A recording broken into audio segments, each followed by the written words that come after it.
Hey, what's up guys, it's Oakley, and we'll be playing some Tomb Kings versus Bretonnia multiplayer action. It's myself playing as Bretonnia against Turin playing as the Tomb Kings. So definitely check out his channel. I will link it below where you can see a bunch of awesome stuff. As well, I do want to call out the fact that over on Invicta Gaming, the second channel, I'm going to be putting a lot of Tomb Kings gameplay. So I'm going to try and put more and more of the Total War content and gaming content in general over on the second channel. You'll be seeing more and more of a focus of the main channel on history exclusively. So that's a disclaimer. So go on over there and you'll see a lot more gameplay. Got lots of massive battles, sieges, etc. Now back to this battle at hand. So this is a very cool, interesting, lore appropriate matchup. So what have I brought? Where to begin? Okay, let's start on the left. So I like to deploy in just various arrangements with little task forces. So the main one is going to be my probing force, and it is consisting of a peasant mob just to absorb any bow fire or tank anything that is coming at me. Behind that I have 2 peasant bowmen, and behind that I have 2 paladins. I also have 2 knights errant who are anti-infantry. So over here I don't have much in the way of anti-large, but the bows here are presumably going to try and poke at anti-large from a distance, and if a single entity charges at me, I can try and beat it back with paladins. The main thrust of this, I would assume, is going to be if he comes in with infantry, I can kind of mow it down with knights errant and beat the retreat back to my main force. Now the main force in the center does have 2 more peasant bowmen, one with fire arrows against some of the lords or other constructs. On either flank I have a men-at-arm with pole arms. So those have armor-piercing anti-large, again trying to take out some of the big monsters. And in the center I have battle pilgrims with a Grail Relic and a Fey Enchantress. And she's going to be here to buff up my guys. I have Earthblood to regen on my units, and also Flesh to Stone in case things are getting hairy with enemy ranged units. In the back I also have 2 Grail Knights, anti-large. These are going to be again trying to take out some of the big enemy constructs. Now in terms of what does Turin have? Well, on either flank he has Vanguard deployed Skeleton Horsemen, Spear Cav, trying to get around me in case I had some lone archers or even trebuchets. Those guys can either take them out early or just kind of lurk around the back, shark in the rear, and wait for rear charges, especially against even Bretonnian infantry who are notoriously pretty weak. That could seal the fate of your guys. So that's what he's got on the flank. Now in the center, he's gone with a bit more of a construct heavy build. So you're going to see Tomb Scorpion and a Necro Sphinx. So again, not overboard in that sense, but still pretty big investment nonetheless.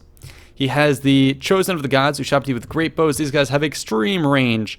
255 range with missile damage that's at 99 with armor piercing and armor sundering. So these guys are knight killers. Got to be very careful of them. He also has a Tomb Prince, which will do pretty well in single combat. And then in the front, Haggard warriors, which are great at anti-infantry. So he's looking to chew through my infantry pretty handedly, and then use these bows to kind of beat back my cavalry once they're in clusters. Hasn't gone too heavy on it, archers, with just 2 of them. But again, more armor sundering to try and take out my knights, and this one in close support. On the flank, skeleton spearmen as well. So I was pretty happy to see that he doesn't have too much anti-cavalry. But he has a good mix. There's a little bit of anti-cavalry, a little bit of anti-infantry in the way of these Haggard warriors, and then these big monsters can go either way, anti-infantry or anti-cavalry. So a pretty good, well-rounded build. So what am I thinking going into this battle? Like I said, when I deploy my forces, I never have a straight line. I never like to look for a big, simple engagements. I like to engage in stages. And the first stage for me is always to try and get a bit of an advantage in terms of some skirmishing. So that's what I'm doing on the left. I'm going to push forward with, again, peasant mob, dirt cheap, just to absorb anything that might come my way. In this case, I'm expecting to try and maybe take out some of his archers, or maybe even start pinging some of his anti-infantry units. So that's why I'm pulling up with my bows, getting in range. So they're going to be in range maybe in about 20-30 seconds. And again, they're also being pretty useful in the sense that they're drawing some fire from those forces. Better for them to shoot into my bows than my knights. And that's why I'm going to try and pull them up a little bit over onto the flank to try and maybe seize the side here to threaten him. I also have the paladin positioned on the left, again, to try and just rebuff enemy charges that are coming in. But those Ushabti do so much damage, and it looks like their bow shots here, once they come in, are going to splinter. So that was 1 volley, doing tons of damage against my guys. And it wouldn't even help if I had armor. So yeah, that's what's happening. I'm also going to be moving forward with another paladin over here, just to screen and force those skeleton horsemen back. Buy me some time. And yeah, here come the more volleys, laying into my guys. I'm going to try and, again, beat a retreat. I haven't been able to do too much damage, but I'm really scared of those Ushabti bows. So you can see, even though I have 4 bowmen, he's really able to kind of zone of control with those guys. Archon the Black coming into the center, and he's doing a lot of focus fire on my bows. I want to see them on the battlefield, and he has the range advantage here. He can dictate, which is pretty powerful. I'm going to continue to pull back and do a defense in depth. Peasant bowman with fire arrows are going to get the first couple shots, going to ping his horsemen, and I am a bit nestled up against the edge of the map here. You can't quite see it. Okay, here it is. That's preventing his cavalry from really sweeping around, plus the defense that I have here. Meanwhile, my guys here are going to be puckering up for a bit of the defense if I need to. I'm going to start to sense a bit of a battle coming on. So I'm going to try and, in order to get the battle to my advantage, I know that his front line here, if it connects to my guys unmolested, is going to destroy me. So I need to do something to counter that. My answer is going to be to bring in these knights errant anti-infantry to try and flatten them preemptively. But in order to get that, I need to have a little bit of a security on the flank. So I'm going to push back out with the skeleton warriors, and then I'm going to do a feint up this side. So here come my guys, coming up through the center, and now I'm going to try and take out his warriors. I'm doing, again, a bit of a feint. Over here, you can see it's going to pull his Necrosphinx away from the center, which is my benefit. And this force here is all very much fodder. I can leave this peasant mob here, and it's going to tie down basically anything that comes through here. Allows my bows to continue to fire, allows my knights errant to swivel around in the back. And these peasants are going to be my blockers. Once he's blocked on the left, my cav can just shift in the back and then come in for a punch up through the center, where I notice there's no spears. That's really awesome. I also have these Grail Knights, anti-large. They're going to swap positions to help tie down this Necrosphinx on this flank as well. So that's kind of the thinking. Meanwhile, my Paladin's still in the back. He's going to be called back into the center. And then over here, I'm going to just continue to pull back with my forces. Bow fire harrying the center. And yeah, here it comes. So I'm going to threaten a charge into the middle. Peasant mob going to seek to get his guys back. And yeah, take a look at that. Going to do a bit of a charge against these Nekar warriors, which is awesome. Going to get a free strike against them. This Necrosphinx is going to get triggered for an engagement, but my bow's already going to be targeting them. Oh god, here he comes. Liber Mortis, 44% melee resistance. So here he comes. He's going to pop that. But again, this was just a feint. Strike at them temporarily, but then seek the real prize, which is the center, coming in and hitting those guys. And the bows, meanwhile, are going to focus fire on him. Peasant mob going to do distraction, and then these Grail Knights are here to pounce on some of the large units in the center. So we'll see how this goes. I'm also shifting over some pole men at arms to help out with this fight that I anticipate. So there you go, been able to destroy the center line, and my infantry is going to pull back. Was a little bit surprised how quickly his pursuit came after me. So that's kind of scary, but keep an eye on this. Peasant mob and paladin going to be enough to hold back a fair amount of units. And now that he's in the center, this is going to be a pretty good opportunity for me to charge in with my Grail Knights and really focus fire on this Necrosphinx. He's going to take out my Knights Errant, but I have halberds in here, so this is going to be an early little advantage that I have against his Necrosphinx. Lots of damage being dealt here, but it is a bit of a spell bait.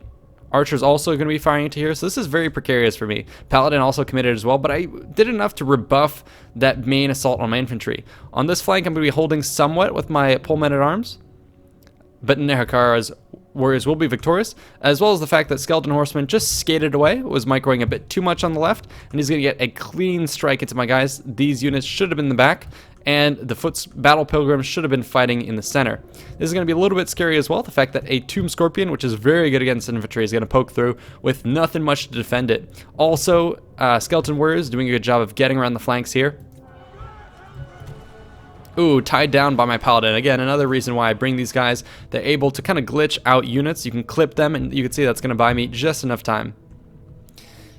In the center, concentrated lances here are going to take out this Necrosphinx, which is really, really good for me. Archon the Black going to be coming in. Going to try and take out my guys, as well as these Chosen of the Gods. Had he had a bit more archer fire, here he could have done a lot of damage. But still, Soul Blight coming in, minus 30 armor. This could be really bad for me. And Scorpion coming in. But now I can commit my Battle Pilgrims and a lot of units. I'm also pulling out with my Grail Knights. and they're going to be able to hit this Scorpion as well as the pole arm coming back, and that should actually save my main line here. Very, very good. Although pulling out in the center, from the center is going to be kind of bad for my guys, because now I'm going to start to get a bit of a chain collapse. But I was doing enough to get this guy to rout, and reinforcements are coming in. Bows are concentrating fire, so it's time for me to get out of there. I'm going to hit the back of his guys and try and save my main infantry line. Again, these guys still haven't taken that many losses. Skeleton horsemen are still up and running, but they're getting countered by my battle pilgrims. Meanwhile, over on the left flank, skeleton horsemen did finally get into my guys, but it was after my paladin did distract them long enough for me to do critical damage. So that's pretty good, and he got pulled back into the center to distract. And now I can focus fire with just a couple of my little paladins against the Necrosphinx and hopefully see him off.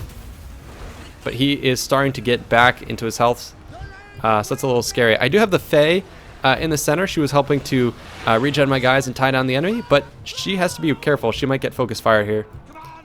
Knights are coming back. Knights Errant anti-infantry should recommit into the center or snoop around into the back. Same with battle pilgrims. They need to get back into the action. And yeah, Paladin is retreating, but Fae is going to pop an ability on him to bring him back. And yeah, here he goes. My guy is re-engaging. And the center here actually being able to rebuff this Scorpion. Really awesome to see that with the Grill Knight and the Halberds. And then my Battle Pilgrim is going to be waiting into the center against these Nehekar warriors. But you're starting to see lots of damage being done to him is going to only buff them and make them stronger. My guys are going to come back, and then bows should soon be able to fire into the rear here. In the center, let's watch this. This Necrosphinx, the early damage that I did being really critical, allowing my infantry to actually be able to take it out. And then Fae is able to pull out here. So pretty happy. Paladin's now going to be left in the center. Two of them are going to be going after Archon the Black. Spirit Leech going to be cast on the weaker of the two. Good move there. Going to be able to take him off the battlefield. But this is a very close run affair. Oh my god.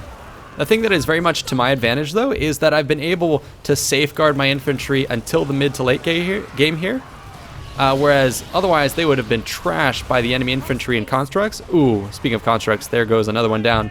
But yeah, infantry going to be sustaining, and now they're going to be pretty good in the long run. Got Grail Relic and the Fae still alive to regen on them. Flesh to Stone as well on some of my units to really help them sustain the archer fire. Going to be doing wonders for me. And then the bows, 2 bow units coming back and help suppress this force here. Scorpion going to be dispatched against them, although he should be better sent into the middle. But yeah, look at all these Bretonnian peasants. You don't expect these guys to last so long. Going to be really key here. And then meanwhile, one of my paladins going to be taking out these units. Archon was able to disengage. Not quite sure where he's ended up in the battlefield. Where is he? Okay, it looks like he charged into the center. He's trying to take away, yeah, Soul Blight popped on my guys, doing a lot of effect. And oh, Ushabti, so you know there's been a lot of damage done. These guys are raised up into my rear. But luckily, I do have Grail Knights coming back. Anti-large. And that's going to be enough to see them off. And I do have the Fae still very much alive. Should be able to regen on them as well. But Archon going to be coming in. But this was enough to clean those guys up. And I have a Doom Blob. Not something you expect from Bretonnia. But this Grail Relic here really helping sustain this. This is such a close run affair. So I have all Bretonnia in the center. If this cracks, that is the end of me. But luckily, it looks like I've been able to beat back the enemy. A couple of them being distracted, chasing down my bowmen and peasants. So this is looking good. And the Scorpion also pulled out of the battle. This thing would really like to be in the middle here in this blob. Archon's still at full strength, but Grail Knights sealing him in against these halberds. This is going to be really good. Flesh to Stone as well being popped to all my guys. Whoever's engaged with this guy to try and help them out. And these paladins still alive with the Fae. Gonna take these guys out, but these bowmen still up alive and running. And let's see who they target. They could do a lot of damage. Not quite sure who they're targeting there. Looks like they're firing right into my Grail Knights. Earthblood popped on my guys. So this is a very, very tanky force. Scorpion finally getting back, but that's going to allow my archers to fire back in. God, spells cast on all sides. This is going to give them motion sickness for sure.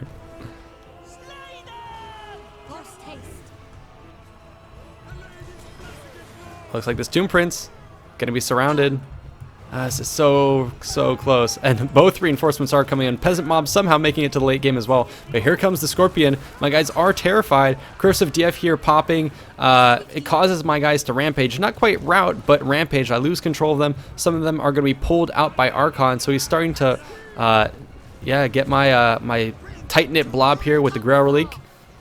It's forcing him away, and that's really beneficial. It does now finally wear off, but he's pulled my my tight-knit group in the center apart.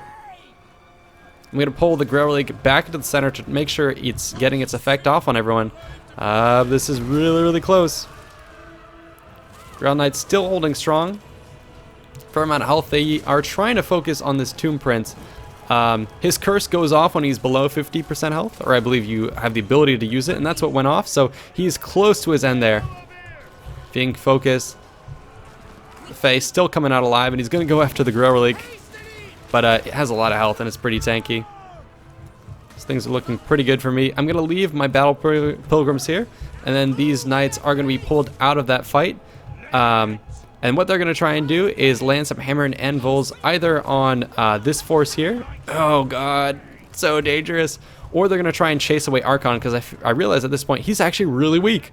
Indy's still got a lot of good forces in the center with good strength, but if it can take out Archon, Turin. If I could take out Archon, that'll be really good for me. So the Fae is going to try and chase after them, but I figured they have the situation handled, and she's going to charge back into the center to hammer and anvil these skeleton spears. It looks like it's going to do the trick.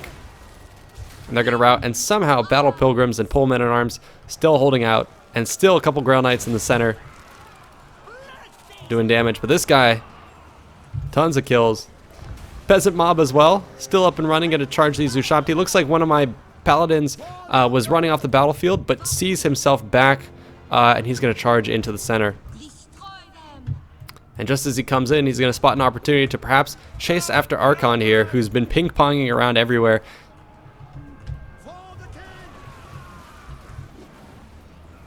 There you go. So he may be able to seek shelter behind these Ushabti. Yeah, there you go. Turin going to trade out the Ushabti here to slow down my paladin. It's going to work. I'm going to try and dodge around them. I'm still up and running, so let's see if he can get a devastating blow. Does one strike, and he's debilitated and exhausted, but doesn't... Oh god, he's so close to... Oh, let's see if I can do this. Okay, I'm going to get surrounded and slaughtered there. So Archon being a very slippery lord here. With 65 health, one more blow and I would have won. But meanwhile, that distraction in the rear has allowed me time to focus in on this Tomb Scorpion with all my guys. It is crumbling. And the Fae still alive. Arcane Conduit to try and get a last little bit of regen. But let's look at these tattered souls of my guys. The tattered remains of the Bretonnian infantry. The last thing you expect to stand here. Just goes to the strength of that opening play that I had where I tried to save them. And they're really showing their worth here. But those Ushabti with those splinter shots doing a lot of damage as well. Luckily, I am going to be able to isolate them here at the end. Peasant mob still up and running. Going to tie them down and then close in with the rest of my lords. Archon, I believe, has been seen off the battlefield. So yeah, the victory should be mine here soon. Grail Relic coming in the back, getting a little bit detached, but now coming in just within range to rally my guys. So let's watch this final battle. I believe the Fae should get the killing blow against the Scorpion. Yeah, there you go. She's chasing it. Getting some last shots. It's going to turn around and charge into her. Oh, and it dives behind. God, that thing is so close to dying. And boom, shut down. So there you go, nice little victory. Ushabti is still alive somehow. Don't quite know how they're doing it. They're gonna try and get some final shots against her, try and take her up, but now she's invigorated at this point. And she's gonna charge and do a little bit of a strike, and I was a little worried. Oh shit, actually, she's kind of getting caught out, but I still have some Grail Knights. Gonna try and save the lady. And now distracted, I can charge back in, and look at these columns of my guys. Absolute shutdown across the board of all the Ushabti, one by one, powering down and crashing into the sand. So that was a hell of a battle. Really hope you guys enjoyed this one. I know I did. It was a very fun play, and Not too often do you get to see the Bretonnian infantry hold out and carry the day like this, so that was really, really cool. So that's it for this battle. Hope you guys enjoyed it. Stay tuned for more. And like I said, definitely check out both Turin's channel and Invicta Gaming, where you can see more content. Before we do head off, I do want to see the final stats here. Who did what? Looks like a lot of kills on the Grail Knights, as you would expect, but still a fair amount of damage done by the Peasant Bowmen. And these guys were trading with some of his infantry corps. These Nehekar warriors just didn't get the amount of kills that he wanted, but the Ushabti with the great bows picking up the slack. These guys do great. Arc on the Black also doing great, but this Necrosphinx pretty much shut down by the Grail Knights early on. So that was pretty key to my play.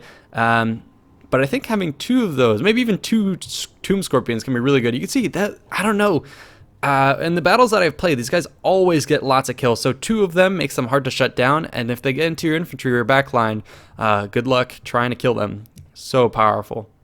But yeah, very, very well played to Turin. And yeah, that's it for this one. Hope you guys enjoyed. Stay tuned for more. See you in the next one. Bye-bye.